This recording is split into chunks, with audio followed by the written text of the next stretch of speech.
کہ رمضان آتا ہے تمام غلط چیزوں سے اپنے کو روکنے کی مشق کرانے کی. کسے کہتے ہیں روزہ؟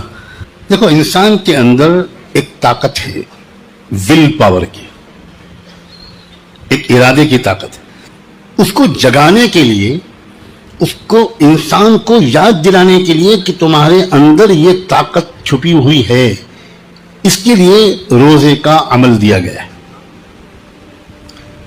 میں بہت کم پڑھا لکھا آدمی ہوں، اس لیے بہت آسان زبان بول پاتا ہوں. صبح سے شام تک اس بات کی مشق کرتا ہے کہ روزہ رکھنے والا انسان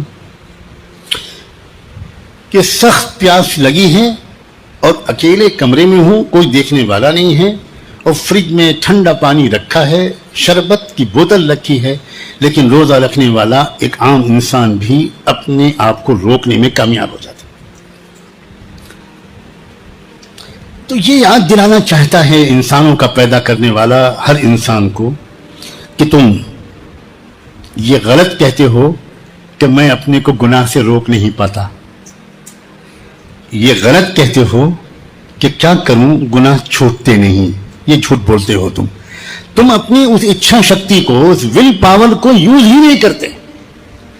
جب تم ارادہ کر لیتے ہو، اپنے اس ارادے کی طاقت کو استعمال کرنے کا ارادہ کر لیتے ہو، تو تم دیکھو کتنے کامیاب ہو جاتے ہو. بالکل حلال کمائی سے ایک پاک صاف ستھری چیز کھانے پینے کی تمہارے پاس رکھی ہے اور تم نہیں کھاتے، اس لیے کہ تم نے یہ طے کر لیا ہے کہ شام تک میں کچھ نہیں کھاؤں گا.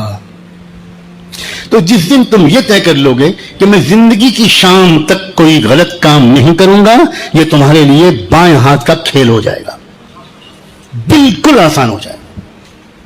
بات یہ ہے کہ تم جتنا ارادہ کرتے ہو نا، بس اتنے ہی میں کامیاب ہو جاتے. اسی لیے، اور یہ جو روح ہوتی ہے نا، اس کو جو پریشانیاں ہوتی ہیں، غم ہوتے ہیں، الجھنیں ہوتی ہیں، یہ ہوتی ہیں گناہ کرنے سے. ہر ایک چھوٹا سا پاپ، ایک جھوٹ، ایک لفظ جھوٹ کا بول لو گے، تمہاری روح بیمار پڑ جائے گی اور خوشی تمہارے ہاتھ سے چلی جائے گی. ایک بار کسی لڑکی کو، کسی عورت کو، کسی بہو بیٹی کو غلط نظر سے دیکھ لیا اور بس سمجھو کہ تمہاری روح بیمار ہو گئی، سکون رخصت ہو گیا.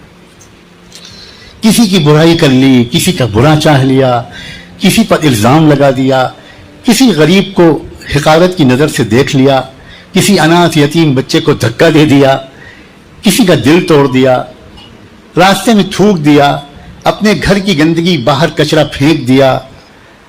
کوئی بھی غلط کام کرتے ہی دل کی خوشی رخصت ہو جاتی ہے. اسی کو سمجھا رہے تھے مولانا عمرین صاحب ابھی.